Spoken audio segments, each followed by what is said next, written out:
മലയാളിയുടെ ജീവിത പരിസരത്തെ ഒരു ഭൂതക്കണ്ണാടിയിലൂടെ കണ്ടെടുത്തയാൾ.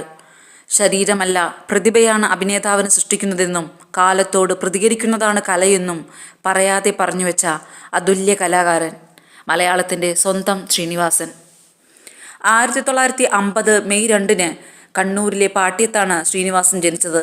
മട്ടന്നൂരിലെ പഴശ്ശിരാജ NSS കോളേജിൽ നിന്ന് സാമ്പത്തിക ശാസ്ത്രത്തിൽ ബിരുദം നേടിയതിനു ശേഷം 77 മദ്രാസിലെ ഫിലിം ഇൻസ്റ്റിറ്റ്യൂട്ടിൽ നിന്ന് അഭിനയത്തിൽ ഡിപ്ലോമ എടുത്തു. 76 PA ബക്കർ സംവിധാനം ചെയ്ത മണിമുഴക്കം എന്ന ചിത്രത്തിലൂടെയാണ് അഭിനയ രംഗത്തേക്ക് വരുന്നത്. 48 വർഷങ്ങൾ നീണ്ട സിനിമാ ജീവിതത്തിൽ 200-ലധികം സിനിമകളിൽ അഭിനയിച്ചു. 84 പുറത്തിറങ്ങിയ ഓടരുത് അമ്മാവ ആളറിയാം എന്ന ചിത്രത്തിലാണ് ആദ്യം തിരക്കഥാകൃത്തായത്. 89 പുറത്തിറങ്ങിയ വടക്കുനോക്കി യന്ത്രമായിരുന്നു ആദ്യം സംവിധാനം ചെയ്ത ചിത്രം. സന്ദേശം, മഴയത്തു മുൻപേ, ചിന്താവിഷ്ടയായ ശ്യാമള, വടക്കുനോക്കി യന്ത്രം, തകരച്ചണ്ട എന്നീ ചിത്രങ്ങളിലൂടെ 5 തവണ സംസ്ഥാന പുരസ്കാരമെത്തി. ചിന്താവിഷ്ടയായ ശ്യാമളയ്ക്ക് 98 ദേശീയ പുരസ്കാരവും. സത്യനന്ദിക്കാടിനൊപ്പം ശ്രീനിവാസൻ ചെയ്ത സിനിമകൾ മലയാളിയുടെ ഒരു കാലഘട്ടത്തിൻ്റെ ചരിത്രവും ജീവിതവും പറയുന്നവയാണ്. സ്ത്രീക്ക് മുൻപിൽ തോറ്റുകൊണ്ടേയിരിക്കുന്നവരാണ് ശ്രീനിവാസൻ്റെ പുരുഷ കഥാപാത്രങ്ങൾ.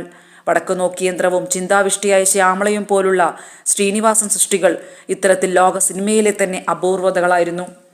ശ്രീനിവാസൻ തിരക്കഥയിൽ ഫാൻറ്റസിയുടെ നേരിയ അംശം പോലും കാണാനാവില്ല.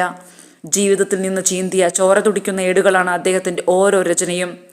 ദൈനംദിന ജീവിതത്തിൽ മനുഷ്യർ നേരിടുന്ന പ്രശ്നങ്ങളെ കൃത്യമായി അഭിസംബോധന ചെയ്യാൻ അദ്ദേഹം വ്യഗ്രത കാട്ടി.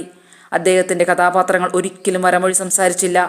ജീവിതത്തിൽ നിന്ന് സ്ക്രീനിലേക്ക് നേരിട്ട് കയറി വന്ന കഥാപാത്രങ്ങളായിരുന്നു അവയൊക്കെയും. 2025 ഡിസംബർ 20 ശ്രീനിവാസൻ നമ്മെ വിട്ടുപോയത്.